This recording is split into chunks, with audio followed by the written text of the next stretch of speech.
And vertical development is not related to age, correct? That's correct. It's not a given. That's kind of the most Right. important thing about vertical development. On the one hand, as we age, we can generally expect that as we face more experiences in life and learn more things and go through different phases, we're going to become more mature. And presumably, as we become more mature and we've seen more and done more, it should make our thinking a little bit more sophisticated. But it's not a given. All adults don't inherently develop and grow at that same pace. And we don't necessarily experience that expansion just because we're experiencing the other piece of it, the horizontal gaining of tools and skills and knowledge.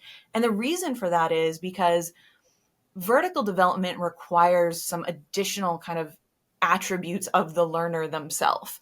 We Yep. need to have a growth mindset where we actually believe that we can expand, that we actually believe that what we were born with isn't all we're going to get, and there's a possibility to continue to develop and grow. There's a need for humility, which is huge. Having the intellectual humility to say, whatever I am at right now in my life, whatever the things that I know and the tools that I have, they may be good, they may be great, they may have helped me navigate my life, but it's not necessarily everything I ever could know or be. Mm. And so being open to that idea of more and having the humility to acknowledge that growth could and should occur, these attributes in particular were ones we also found that seemed to really characterize a lot of the LGBTQ leaders that we spoke with. And for that reason as well, both the nature of the kind of experiences that they face that might be the catalysts or the prompts to vertical development, but then also internally kind of a willingness and openness and vulnerability to be transformed and to Right. accept that evolution as a part of their lives because it has been a part of their lives. And therefore they may be just a bit more oriented towards it, a bit more kind of willing and able to take that on, a bit more comfortable with the discomfort and the feelings of destabilization that this kind of development requires people to go through in order to get to the other side and have become expanded. Yeah.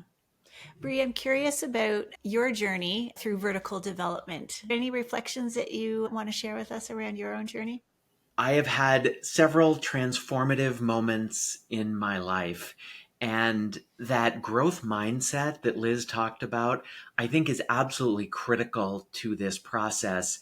And broadly speaking, is really applicable to the LGBTQ community. When you're doing that work internally to say, I am not my best self Mm. unless I reach for my best self and my authentic self. And so for me, I had that moment when I was trying to figure out who I was. And as I realized later into my life that who I am is part of my identity, not something that I like to do or something that I play at, but this is Mm. who I am. And I had a moment where I was invited to a dinner, and it was a formal dinner for a number of senior officers talking about a program that I was on. And I was getting ready, and I looked in the mirror as I was pulling on a sport coat, and I said, this is not me. This Mm. is not the best version of myself. And from that moment on, my transition began in earnest because it was looking at myself and saying, if I don't do anything, I am self limiting who I can be. And Right. going through all the challenging moments thereafter and all the amazing learning experiences I had from it made me a much better leader down the road. But it was taking that first step to say, I am not my best and I Yeah. can be better. And how would you describe your leadership now?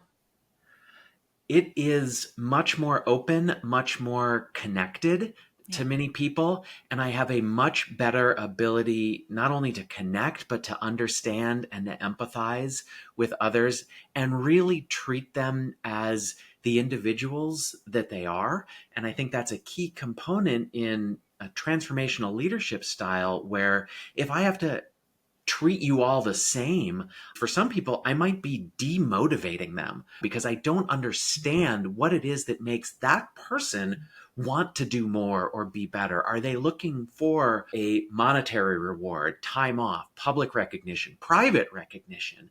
And to do that, you have to be willing to ask those questions. Or in some cases, you're able to observe if you're looking closely to notice these things.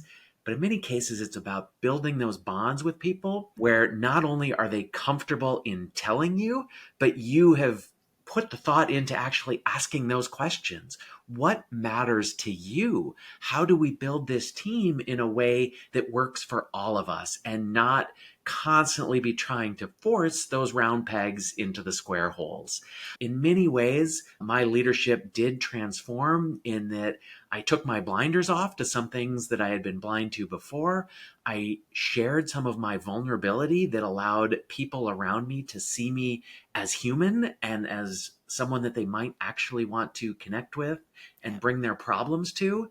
And then just the empathy that it built in understanding others' experiences, and that many people are going through challenging things that I might not know well enough to relate to everything, but there's something that I can share with them. Maybe it's my struggle or maybe my challenge that allows them to open up to me and help us solve the problem together.